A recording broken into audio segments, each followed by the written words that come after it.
Welcome back to CapEx Cards. Today I'm going to look back at my first few months here of sending cards in to PSA, kind of gauge the overall results.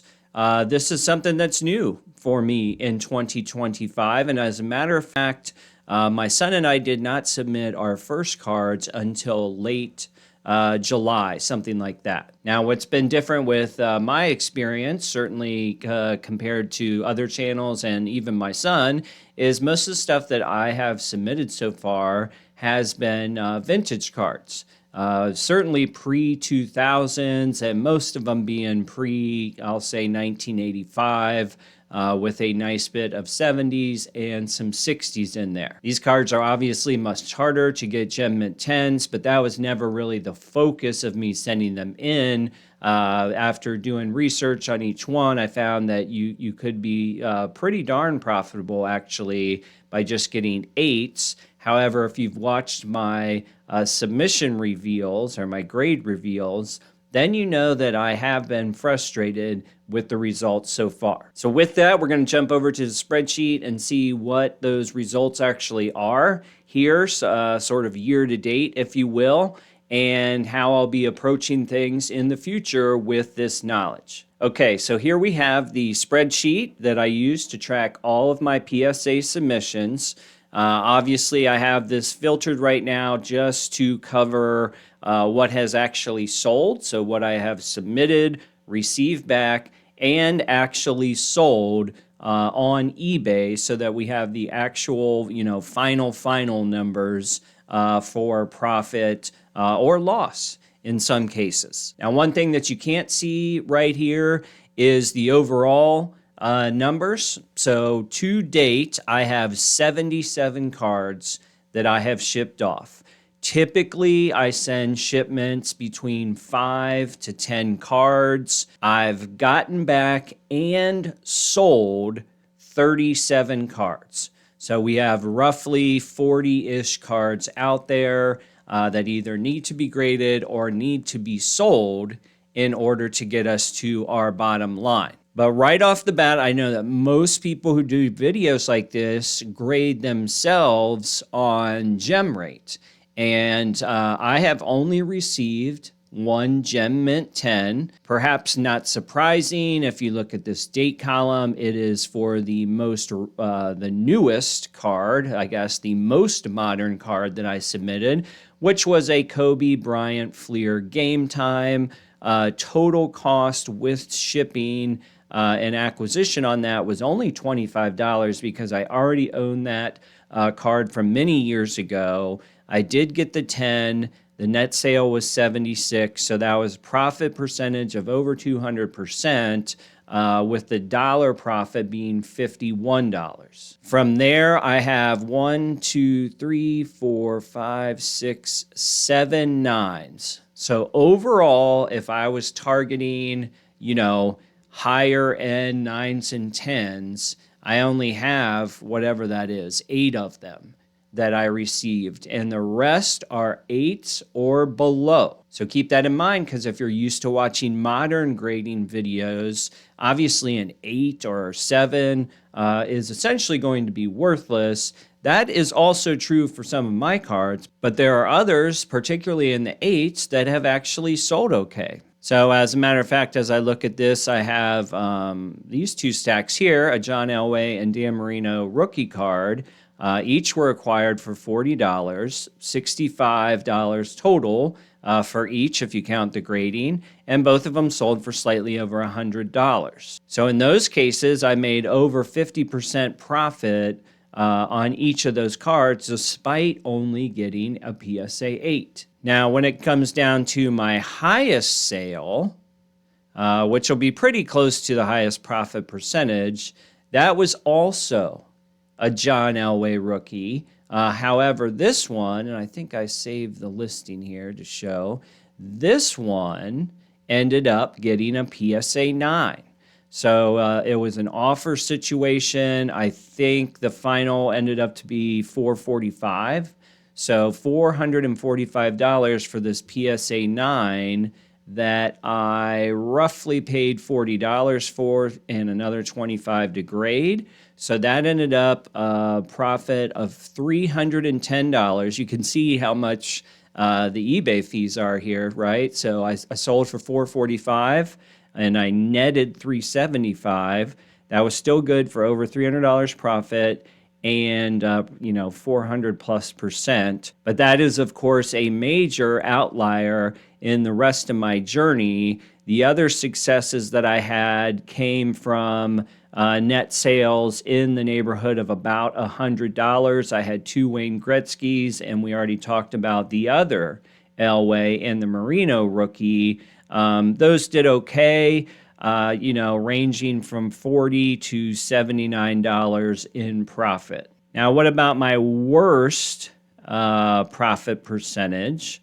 That was a Peyton Manning 1998 Skybox Thunder that I paid $38 total. Came back in 8. Again, pretty modern card, so 8 was, essentially worthless. I got $15 out of it, but I lost 60% on that transaction as a whole, and I lost $23 in terms of real money. The next one, which is probably a better example, was this Adrian Dantley, which ultimately sold for $29. And on the Dantley, when I purchased this, I paid $25. Even though this card is definitely off center, left to right, it had very good corners. I knew it was off center. I really thought, though, that it was in pretty good shape to get an 8. However, that obviously did not hold true. I got the 7. So it cost me $50. I netted out $24 on a $29 sale, so I lost 50% or $26 total. Now, all in all, on the cards that I have submitted, received back, and sold, I have spent, and I'm going to use this sum column here, $985. So $985 total in acquisition and grading costs. And on the profit end, we have made, so net sales minus the $985, $560. Now that sounds great because that's plus 50%, but obviously you've got the Elway at $300, which picked up almost all of the slack. And then you have what you can't see here, which is cards that I have not, were not eligible, basically, to be graded because after I purchased them and looked at them, I knew they didn't have a shot. You also have miscellaneous supplies. If you want to get into nickels and dimes, you can talk about, did I drive to a car show, things like that. So if I'm up 50% on paper for the tracked results, I would say there's at least $200 to $250 worth of expenses that would bring the profit margin much, much closer to 25%. And if you are doing that and you took out the Elway sale, I would be net negative. All right, so technically profit margin of 50%, more likely, as I just mentioned, 20 to 25%, because there's a lot of costs that you don't see there. This only covers the costs for the ones that are actually sold and graded. I'm not new to sports cards as a whole, but I'm very new to grading, so I do not hide behind the wins, so to speak. I really do try to keep track of every, nickel and dime that goes out the window, just to be realistic, right? Because it sounds great on paper if you took that spreadsheet for what it says. If just an average person looked at it, they'd be like, "Oh, that's awesome." But there are things on there that are not tracked, and those things ultimately eat into profits all day long. Now, the big eye opener for me on the results we just looked at is that almost everything that I did right, or every win that I had that's worth talking about, was from cards 1984 or newer. There was the 2 Gretzky's that were 81 tops. I feel honestly pretty lucky that I came across those at a card show. It was from a guy who doesn't grade cards. and I got a good price on them. So pat myself on the back, yes. However, knowing what I know about sourcing cards on eBay, it is very, very difficult to find vintage cards in the condition that I found on those Gretzky's. But getting back to that call out on the year of each card, the modern cards, and I'm not even doing modern, right? I'm in the 80s here. The modern cards have performed much, much better. No big surprise there.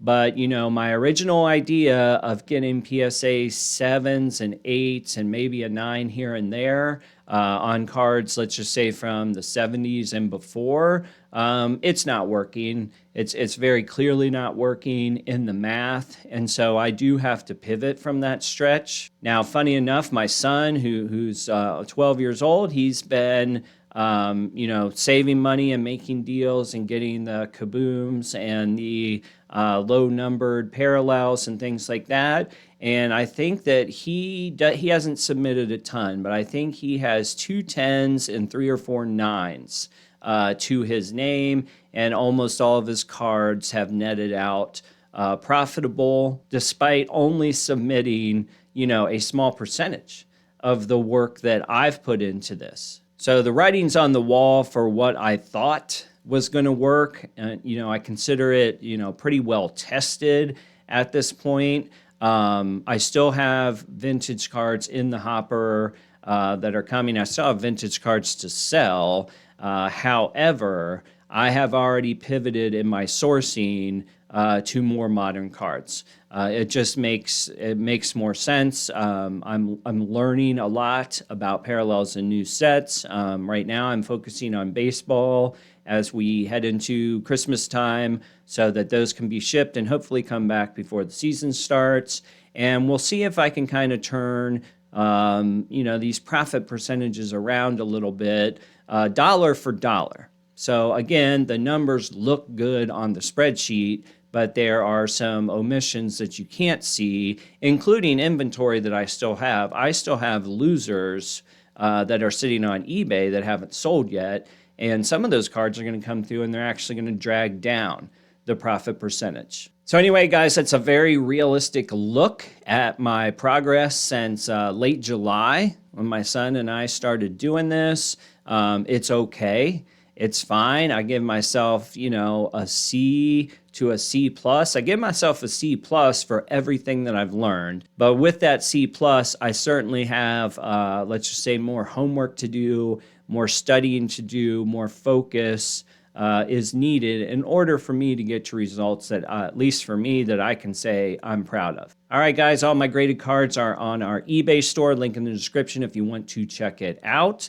Let me know how your grading experience has been, how long you've been doing this, and how you're seeing on the results, particularly if you've fiddled at all with vintage cards and found some success. I'd be curious to hear about that. Hope everybody's doing well. We'll see you on the next video.